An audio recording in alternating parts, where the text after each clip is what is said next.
moves to come very quickly. And E6, French defence. Opens with a French defence, an old favourite of his. There you go, pawn comes to d5. So Kasparov's pawn on e4 is attacked. You must try to do something about it. Defends the pawn with the knight. So if black's pawn captures, then the knight recaptures. And short, attacking the centre, is putting a lot of pressure on the centre of the board with these pawn moves here. This is interesting because I thought that Nigel Short would actually play the French defence in the match instead of defending the Roy Lopez or the Scotch all the time. So this might be a sort of grade B defence that we could have seen in the match itself. So both sides bringing out their knights to sensible squares. Kasparov capturing the pawn in the centre, and Short recaptures with the pawn. That's a very solid way of playing the position. Check, that's normal. Now, Short bishop d7, blocking the check, and the bishop captures, and Short will recapture with the knight. This has actually been seen in the World Championship match before. Botvinnik against Bronstein, as I recall. 1951. 1951, yeah. Bishop b7. You can see the difference between the speed of this game and the almost, I don't know, elephantine slowness of the championship games. They've already played 9 moves in just a couple of minutes. Short castles, White's rook on e1. Can we see the rook on e1? Yes, on an open file. The knight goes across. Kasparov preparing to bring his knight perhaps round to e3 or g3 and perhaps going to the f5 square. Can we see that hopping into the attack? Kasparov has already won a very nice game using this system as White, actually. Who was that against? It was against Haratonov in the 1988 Soviet Championship, as I recall. The rook coming to e8. White has the advantage, in my opinion, because the black pawn on d5, can we see the black pawn on d5? Is isolated. It's got no friendly pawns on either of the adjacent files to defend it.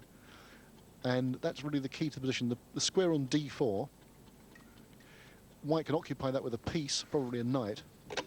And but matters are not so clear. Yes, if you look at the structure, then this black pawn is isolated from its other pawns. Here we can see that clearly. Black has 3 pawn islands and White has only 2. So that favours White.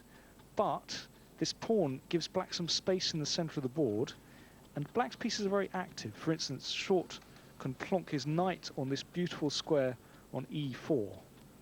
He certainly can. That gives him good counterplay. Matters are not so clear. No, but I do prefer the White position. I think in general that White has a better position here.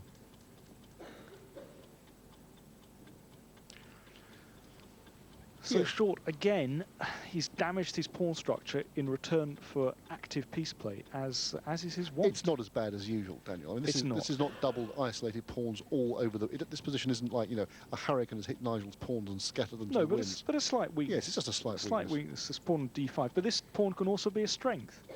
Can also support, as I said, a knight coming to this excellent square on e4. So what's Short's move going to be now? He's just played bishop e3, Kasparov has. So what's Short going to do? He's going to play... Oh, he's played a6.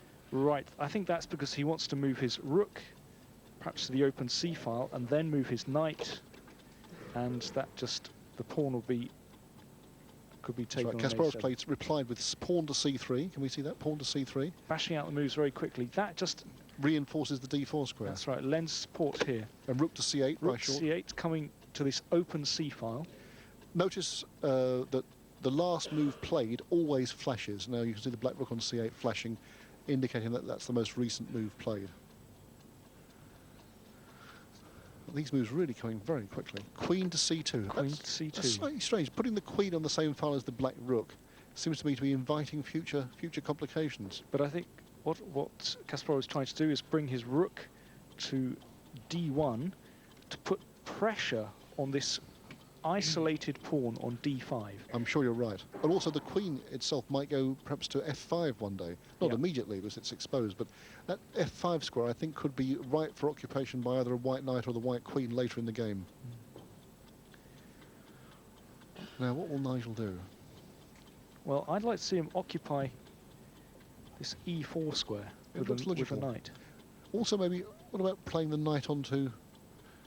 The knight might go from c5 to e6 at one moment as well, just to contest the d4 That's also possible. Short has played this system before, not with great success. I seem to remember he grovelled a draw once, playing against another Soviet player, and Andrei Sokolov.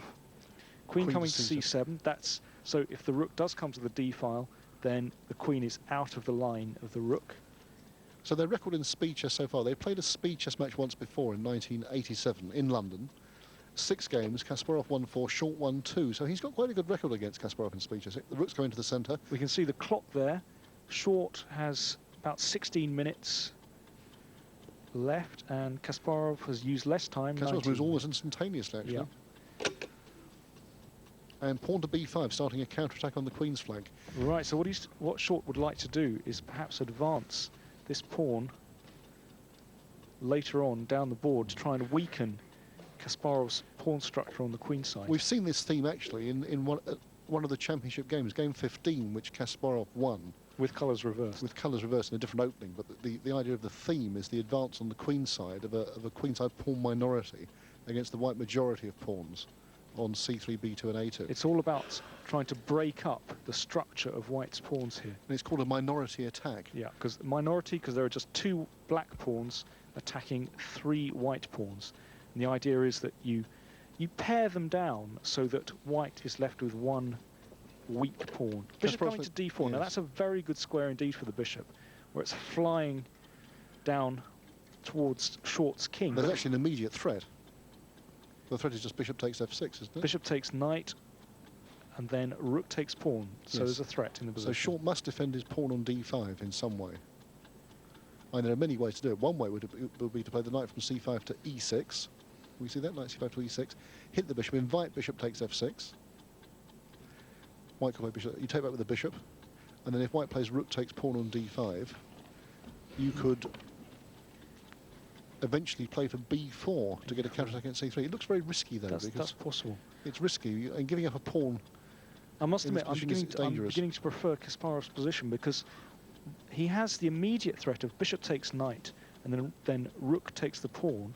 But he can also, if that doesn't work immediately, which I'm sure it won't, he can also put some more pressure on this weak pawn in the centre by playing his knight here to e3.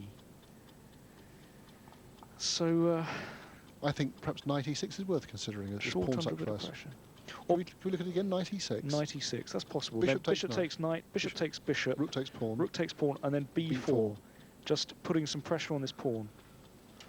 That's possible, but of course after knight e6, well, Kasparov could simply play bishop e5, attacking the queen, and then bringing the knight out to e3 to hit the pawn on d5. Yes, but you've always got the threat of b4 later on, you see, because the white pawn on c3 is pinned against the white queen on c2, so you might get some counterplay that way. Possibly. I don't know. I'm not. Well, I'd rather be white. Yeah, me too. But I think I would prefer moving this knight into e4. And he's done it. Whoa. One for me. So if bishop takes knight, then the knight can simply recapture and protect the pawn on d5 is still protected. But now Kasparov could play knight to e3. He can. I'm very worried about this because there's a threat now then of knight takes pawn on d5 and queen takes e4 maybe, undermining the defence of the knight on e4. There are a lot of nasty threats here after knight e3. Yes, knight e3, that certainly looks indicated. While we're waiting for Kasparov's moves, perhaps we just talk about the opening. It was a French defence. It's never been seen before in this match. It was one that I thought would occur. The match is over, actually, Ray. Yeah, I mean, in the match that we've the World Championship, he's played knight e3. There we go, the knight coming to e3, piling up pressure on the d5 pawn. This weak pawn. Notice this pawn on d5, and Short defending the pawn with his rook. That's a sound move. Notice this pawn here cannot be defended by another black pawn. Kasparov looks very... This is actually a typical French defence position. I mean, this isolated d pawn, the pawn on d5, is typical of the French defence. When I say it wasn't seen in this match, I'm talking about the World Championship match that just finished, of course. But in fact, this is a typical position from the opening. The French was an opening I expected that shortly playing at any moment, because it's a very solid, rock-like defence. And Short's played a lot in the past. And it's called the French defence because it was played for the first time seriously by a London-Paris correspondence match in the early 1900s, early 1800s actually, early 19th century. And the strength is it's a rock-like solid formation. But the one disadvantage is that if white plays 3 knight d2, as he did in this game, which is called the Tarrasch variation, the black's best line really is to break open the centre as Short's done. And the problem is you get this isolated d pawn and d5. And I used to play the French defence a lot, and I hated playing with this isolated d pawn. I really disliked having this weakness in the pawn structure. So we see the clock times. Kasparov has just about 15 minutes left to make all his moves, and Short has about 14 minutes left, so roughly equal on time. Kasparov's maybe a minute and a bit ahead. Slightly over a minute in hand. But after the initial flurry of moves in the opening, they're beginning to slow down now as So the position becomes more complicated and they're in uncharted territory. Could he play knight f5 here? Knight f5. Yes, the f5 square is always a weakness for black in this kind of position. But black's traded off his light squared bishop, so f5 becomes very exposed. Yeah, And that has the virtue of attacking the black bishop on e7, which is a very useful defensive piece, and also hitting the black pawn on g7, sort of long-range attacking plan, maybe with sacrifices against that pawn. I just wonder if Kasparov can't pile up a bit more pressure on this d pawn. I mean, there's the idea maybe of just doubling rooks. You could double rooks on the d file. I don't know if perhaps that's too slow. I don't know. Knight f5 looks attractive. I agree. But after knight f5, the bishop could just drop out of range. Just drop back to f8. That's not too bad.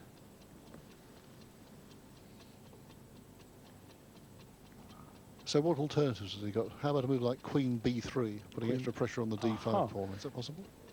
Yes, I must admit that looks nice. Just to put a little bit more pressure on the d5 pawn. And yet a third idea might be just be the simple... black must be threatening b4 here, is it? No, he's not threatening b4 now, because the queen defends the knight and the rooks had to move, so b4 is not as powerful as it was. But it might be a useful trading off mechanism, pawn b5 to b4. Time now equalised. Both got about 14 minutes left. And we're waiting for Kasparov's 18th move, as white, slightly better in a French defence. And the moves having come really fast, 17 moves already, on just 6 minutes each. Maybe a move like h3, just to make space for the king. Always a useful move, always a useful precaution. I'm sure Kasparov wants to play Something more dynamic. That. Yeah, more dynamic. I must admit, queen b3 looks sensible. But there are lots of moves here. I mean, knight f5 also possible.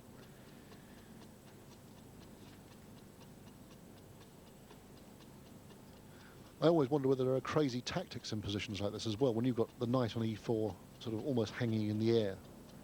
Whether you can get away with something like knight takes d5 in this position. I'm sure you can't. Oh, he's played a3. Played a3. That's a very solid move. We were talking earlier about the plan of advancing the b pawn down the board to attack these 3 pawns here. So that's a very solid move indeed. Bishop f8, another solid move. So that the bishop drops back. Here's what protecting pawn on g7 and out of range of the knight on f5. And now queen b3. Queen comes to b3. John, did you actually prepare the French defence for the World Championship match? Well, you can say something now, surely, now that it's over. You can be a little bit more frank. I'm trying to think how to answer that. I haven't looked at many French defences recently, no. So the answer was no, you didn't prepare it for the match. Well, certainly not enormously. So the queen coming to b3, just adding to the pressure on Short's weak pawn on d5. Now this pawn on d5, it can be terribly weak, but in some positions it can be very important as it adds support to the knight on e4. So will it be a weakness or will it be a strength? Queen comes to c6. That's also hyper solid, isn't it? That's protecting the pawn on d5. Hyper solid. Oh, a move that black would like to play, but in fact is ludicrous, is queen to c4, because a knight hits queen. But if, of course, but in principle, strategically, it would be very nice to sink the black queen on the c4 square. Knight to e5, hitting the black queen. Yeah, essentially white has to exchange as many money pieces as possible without altering the structure if he can. Yes. So we're now queen to e6. Oh, I don't. Ooh, well, it's possible. I don't. Queen to e6 or queen to b7. I think queen to b7. Yes. The trouble with queen to b7 is white might then play pawn to a4, perhaps, to try and trade off on b5 and play rook to a1. That wouldn't worry me. He's played his queen, queen to c6. Yes, that's sensible because you're attacking the knight on e5, which is retreated. Knight retreats. Aha. Oh, it's but you know now that knight might maybe rerouting to perhaps b4. Yeah, b4. To add more pressure onto the d5 pawn. That's right, attacking the d5 pawn and at the same time attacking the pawn on a6. So Kasparov manoeuvring his pieces out. Also, now that this knight the knight has manoeuvred around from f3 to d3. He's vacated the f3 square, and I'm just wondering if Kasparov would like to, at some point, move his pawn up to f3. That looks very weakling. Attacking Black's knight. Well, I agree. He must be careful when he does it. But something else Kasparov's done. But this is not stupid. Yeah. For instance, pawn attacks the knight must move back, and then you could capture on f6 and damage Black's pawn structure.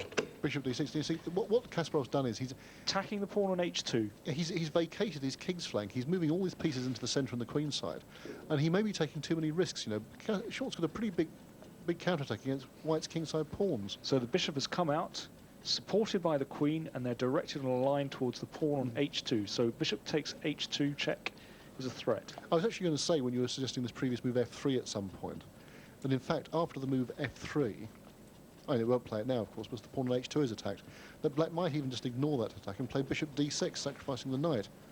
Because when White takes off the On knight... a very good day, yeah. Yeah, well, you could then take on h2 check with the bishop. Can we see that idea?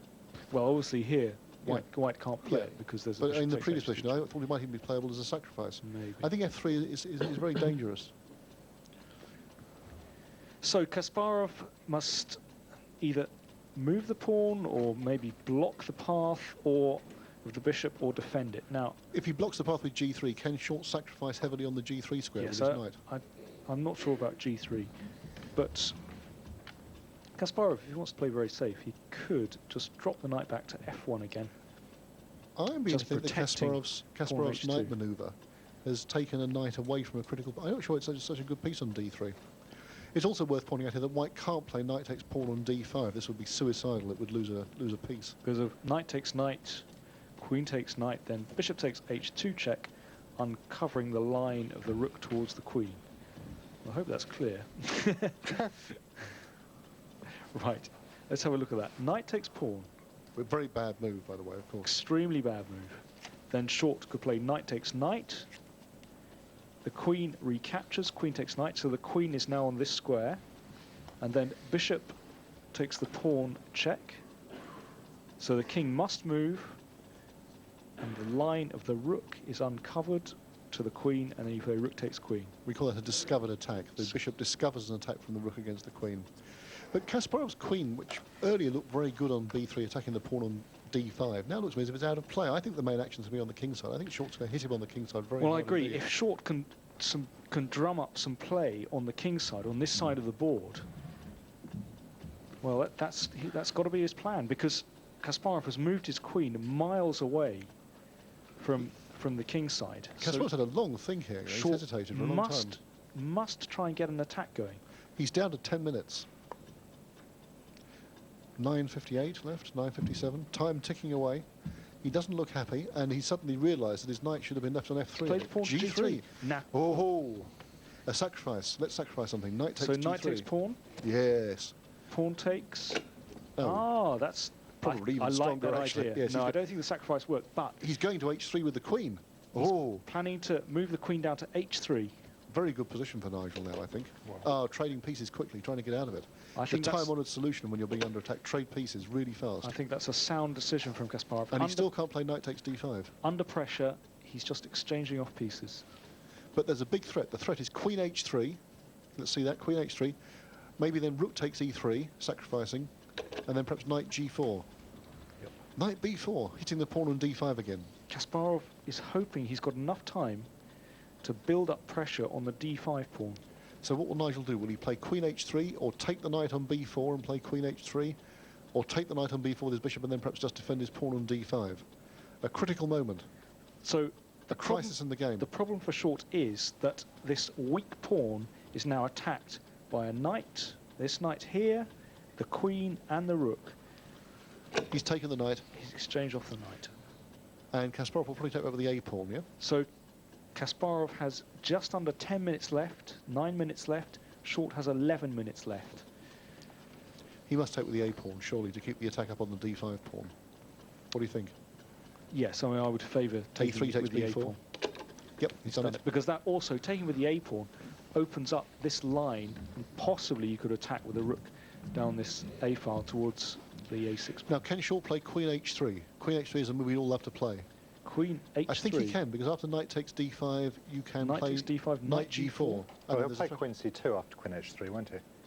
Queen H. John has suggested after Queen H3, moving the queen back to C2. which looks very sensible. Defending sideways, Yeah. laterally along the second rank.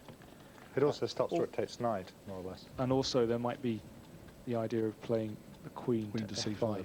So after Queen H3, John has suggested the very sensible move, Queen C2, with the idea of exchanging off queens. Pawn to h6. Pawn to H6, that's just giving his king an escape square on H7. So why can't Kasparov play knight takes d5? Knight takes D5. Oh, rook takes e1 check. Rook with a takes piece. E1 check, Yes, yeah. deflecting the rook and then taking on d5.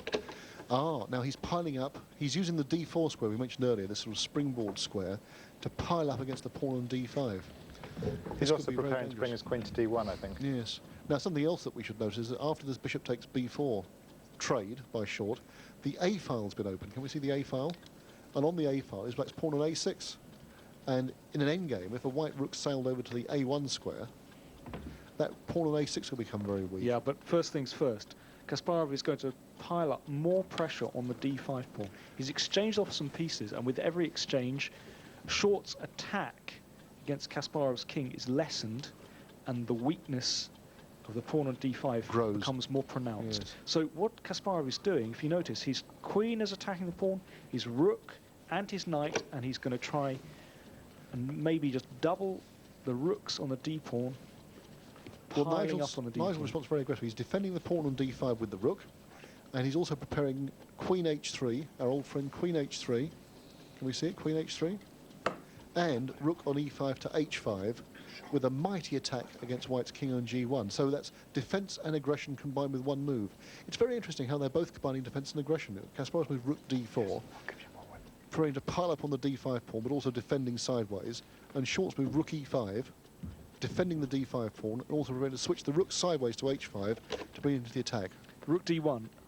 Every single one of Kasparov's pieces is now directed against Short's weak pawn on d5. There must be a temptation here to play rook takes e3, actually, and queen h3, because even though you give up rook for knight, you smash white's pawns. That will be a very interesting sacrifice. Yes, and then the pawn on e3 becomes weak, the knight could settle on e4 So or can g4. Short give up rook for knight here? That has various positional advantages to it. It's a bit risky. I don't quite believe it, actually. But it's a thought. Maybe it's a thought, it's a short. Queen e6, maybe. What about queen e6? Queen e6. With the same idea, because you defend the pawn on d5 and you threaten rook takes e3, pawn takes e3, queen takes e3, check. That looks like a better idea. Yep, queen to e6. He's no, all Well, the he way played to queen h3. So what he's trying to do is swing the rook across to h5 to crash down on h2. So will Kasparov play rook on d4 to h4 to chase the queen out of that little nest on h3? I like that. And that's pointing a gun at white's king, queen h3. Queen on h3. Yes. Superb, right in the heart of Kasparov's king position. Kasparov under great pressure here, and he's running short on time. He has 7.5 minutes left to Short's 9 minutes. And white can't play knight takes d5, can he? No, knight takes d5 loses after exchange, and Queen c2, he's defending along the second rank as John said he would. Queen to c2, a Kasparov very useful defensive bring the move. queen back so he can defend along the second rank. Now, But what Short do we has good pressure do? Rook here. h5? Certainly worth considering. Rook h5? No, rook e8. Now surely he's threatening rook h4 to chase the queen. Queen will go back to e6 probably. Yes. Now surely the threat is rook takes knight on e3. Rook takes knight on e3. I like Short's position here. You know, It's possible. I think It's an amazing. excellent Just a few moves ago, I thought Kasparov was getting control, but Short found this excellent idea of manoeuvring the queen back to c8 and then coming in on these weakened squares. And Kasparov's position doesn't have quite the same harmony as it did. Oh, a he's few allowed moves the ago. sacrifice. I don't know whether Nigel will play it, but he certainly allowed it. What do we think about this sacrifice? Rook takes e3? No, queen to Queen h3. coming back, and they're repeating moves. Queen Well, I hope coming. Nigel isn't just going to wimp out with a draw here. Like Kasparov Surely can play not. rook h4 and chase the queen back. They've And it could be a repeated the draw. position.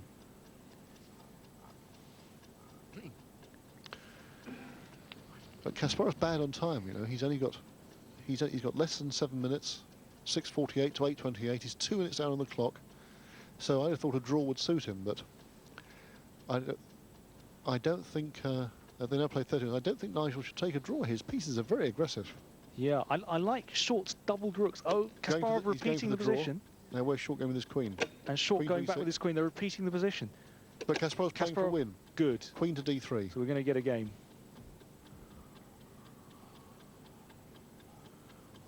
The rook looking slightly odd on this, at the side of the board on H4. It really needs to come back into the centre of the board, but when it comes back into the centre, it allows Short's queen to come to H3. Well, he's also stopped the sacrifice on E3 now, so I think this is a good idea.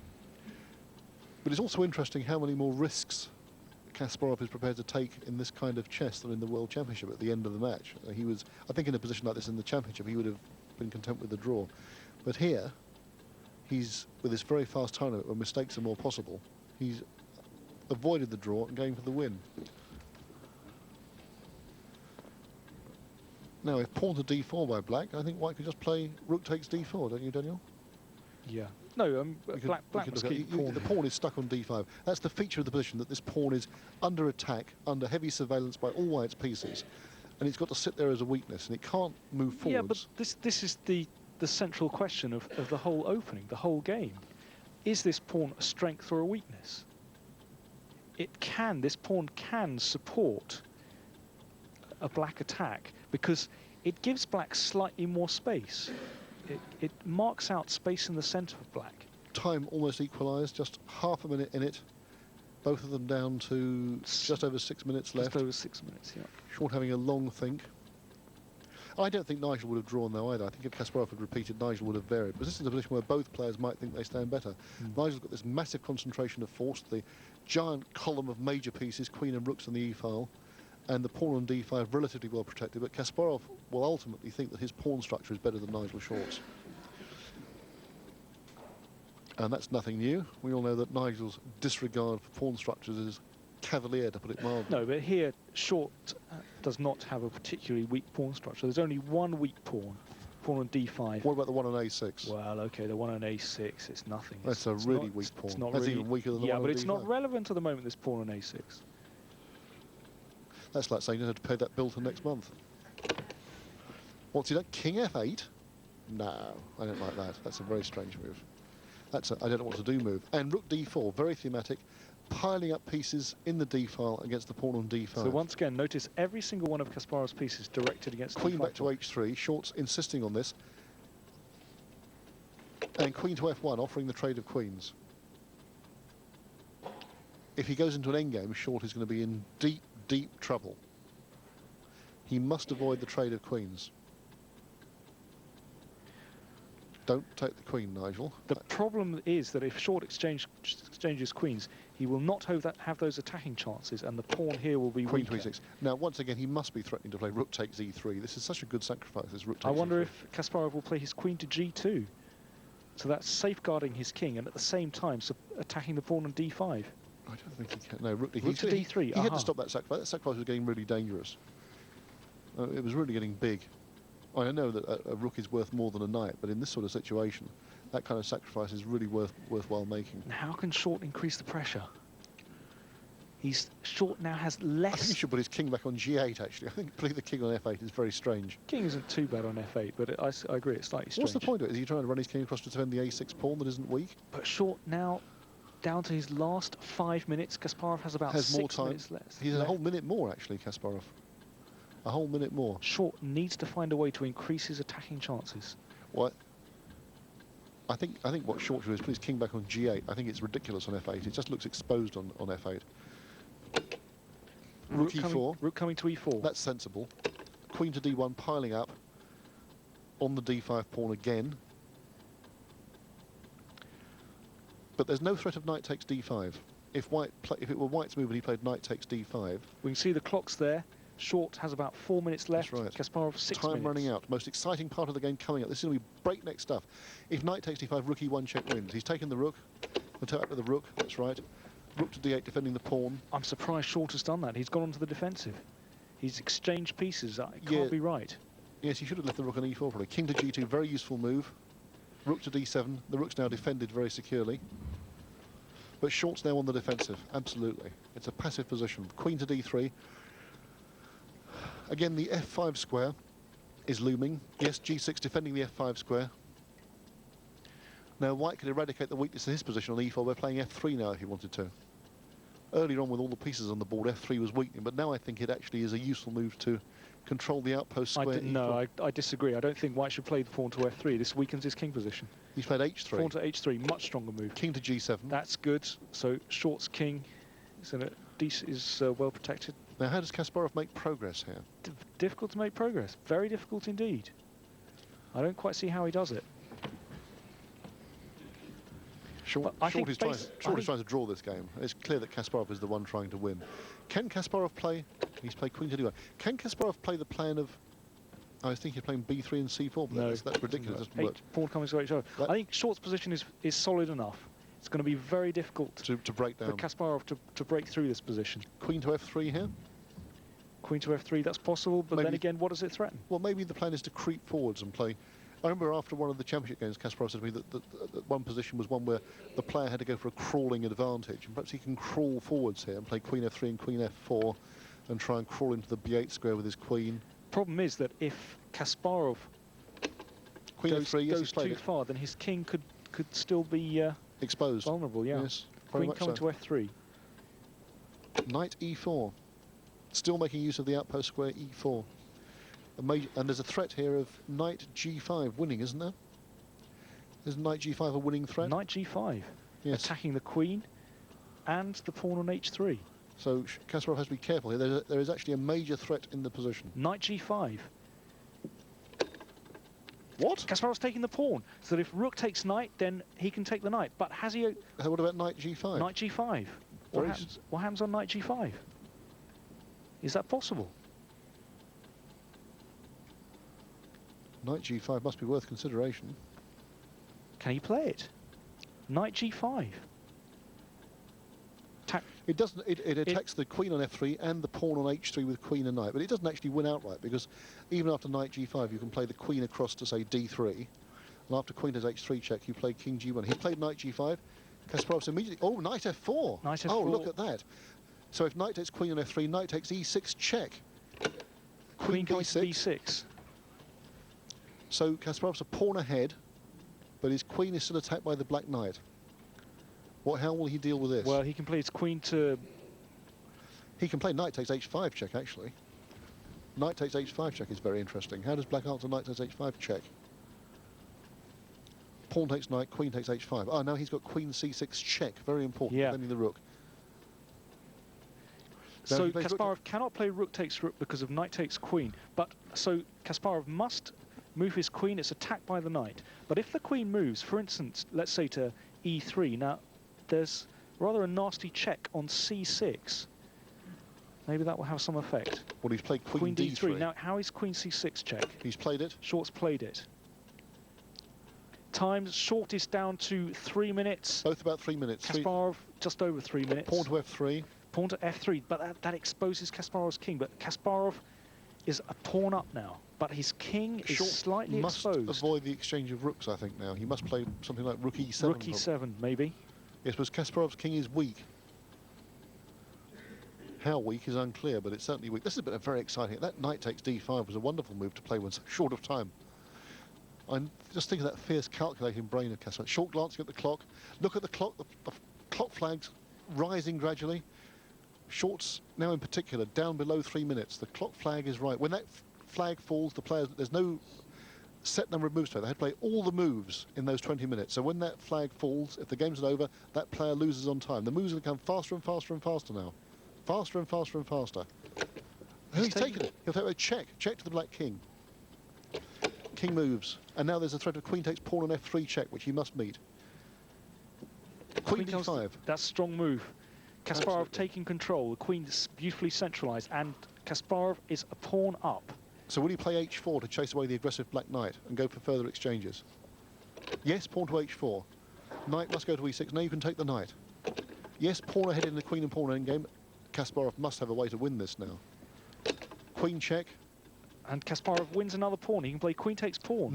Not weak pawn on a6, Daniel. That the weak pawn on a6. I don't know whether he's going to take that. It puts the queen a long way to the edge of the board.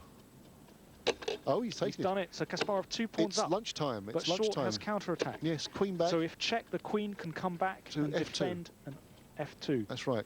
So Kasparov definitely winning. 2 pawns up. Short down to his final 2 minutes. Kasparov has more time. Queen check, queen F2 now, parrying the check. Queen into D1. The only question now is, can Kasparov make use of those extra pawns? King back. What's he doing? Queen C2 check maybe to annoy the... Oh, queen in. Very, very ingenious. Getting more checks. Queen takes pawn on E6. Kasparov taking check. another pawn. King up. Pawns being harvested at a rate of knots here. Check. Defending the pawn on H4. No, this must be winning for Kasparov. The problem is that Short's king is so exposed, Kasparov can check. Queen G5. Oh, queen check. Short's only chance is perpetual check. 1 minute, 50 seconds for Short, 2:28 for Kasparov. Kasparov more time. Queen takes G6, check threatened. The pawn on B5 can go as well. There he goes. King moving in, trying to take the pawn. This is hopeless for Short now. King takes pawn, queen takes pawn, but 2 pawns ahead. Short struggling Massively bravely. past pawns, there they go, racing down the board. Briefly pinning the pawn. Check. Queen coming to a centralised square.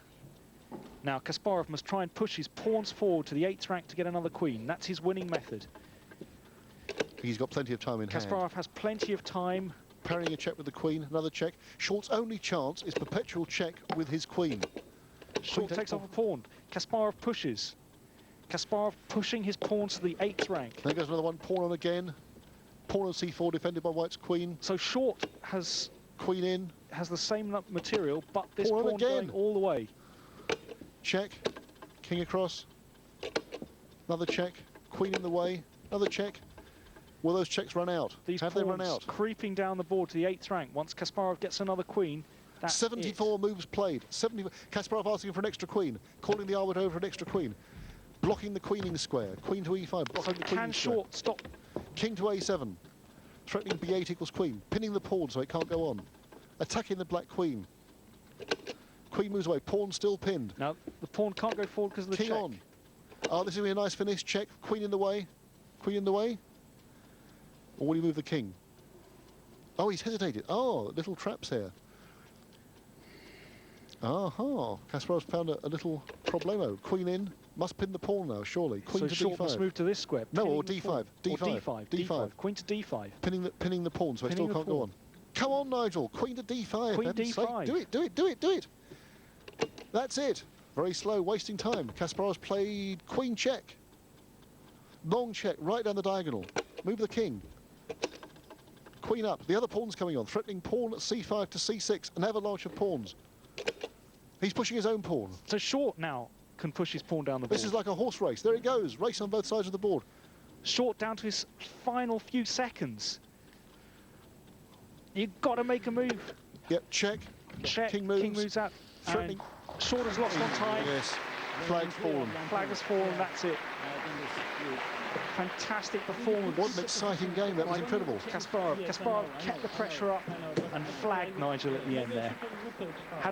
Short probably had a lost position, but he fought so bravely. Oh, he was lost for sure in that position. Absolutely lost for Yeah, sure. but he fought fantastic. It was an incredible game. How exciting. I mean, that's amazing. A whole game, 82 moves in just 40 minutes. 82 moves. And probably when you look at that game afterwards, you'll find that many of the moves were absolutely excellent. Even at that speed, these two great players can do such wonderful moves. I think H5 is not good move because then I play queen f4, g4, g5. You just maybe you should just stay. Maybe. So Kasparov wins. Nigel Short's flag fell. After 82 moves, can you believe, as Ray Keane just said. Jon Speelman, excellent game. It was so exciting at the end. It was very interesting, yes. I mean, it was what happened was that Short accepted a slightly worse structure at the beginning, and then he had activity, and there was a point at which he surrendered one of his advantages, his bishops. He thought he was getting a lot of activity, but made his structure worse. And then Kasparov had to neutralise this. There was a lot of fiddling around while Short created quite serious threats, but Kasparov managed to drive him back. And then there was a tactical interlude about move, I'm looking here, move 43, where there was a little exchange of tactics in which Kasparov won the weak, isolated queen's pawn, the D pawn. And after that, the game was essentially over. There was a queen ending, but an ending like that is always winning, because you just bring your king up, push your pawns up, and you're a few tempi ahead. Yeah. Daniel, you said that everything was centering around this d5 pawn. Yeah. Was it a weakness or was it a strength? Well, as it turned out, as a weakness, because Yeah. Kasparov chopped it off. And as John said, that was really the turning point. It was. The problem was that Short had to keep his attack going. But first of all, Kasparov beat off the attack and then just turned the screw on the weak d5 pawn. Eventually won it.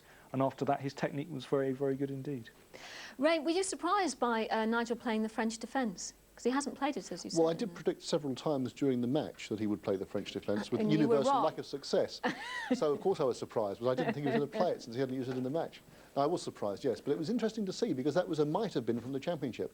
That's one of those little sub-variations that goes on the ground in the undergrowth during these great championship matches where you think someone's going to play something and they don't, but then you see it in another game. And it was something that he probably had prepared or thought of using in an emergency. Daniel, it seemed to me that the tactics were very different to the games we've seen in the championship. Yeah, I think so. A lot of the moves, they were playing sort of safe-ish moves. There was one moment when perhaps Kasparov could have taken a pawn earlier on, but he didn't. He played safe. He just beat off the attack first, because you cannot calculate so much in that kind of position. You do not have the time to calculate. You can't spend half an hour thinking, oh, well, shall I take the pawn or shan't I? You have to make a safe move sometimes. So it's sort of percentage chess, if you like, some of the time.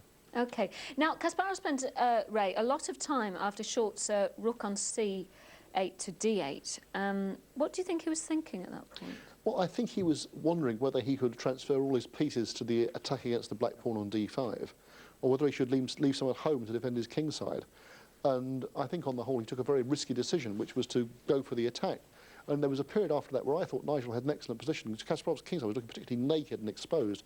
And I feel that if we look at that game in detail, when the Grandmaster hoards descend on it and start analysing, we'll find that there might have been a sacrifice, either of rook for knight or a couple of minor pieces for a few pawns to get for a perpetual check, or even some sort of attacking formation for Nigel there. Well, let's just ask one of the horde of Grandmasters, Jon Speelman, what do you want to analyse in particular on Chris? I was just going to show you the critical moment. This is where Short advanced his knight, and now this knight took the pawn.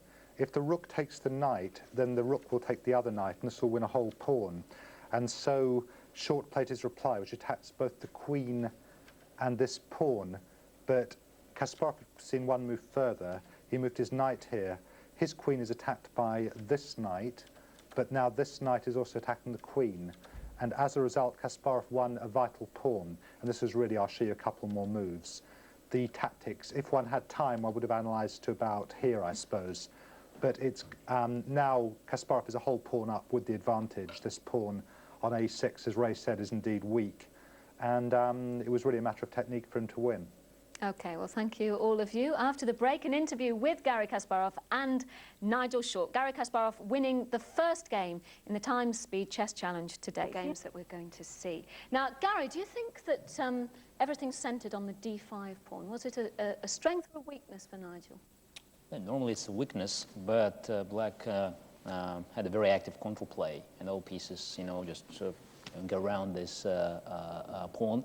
And my plan was, normal plan, this position is to exchange as many pieces as possible. And then in the end game, the pawn is very weak, and eventually Black lost this pawn. That's why probably it was a weakness.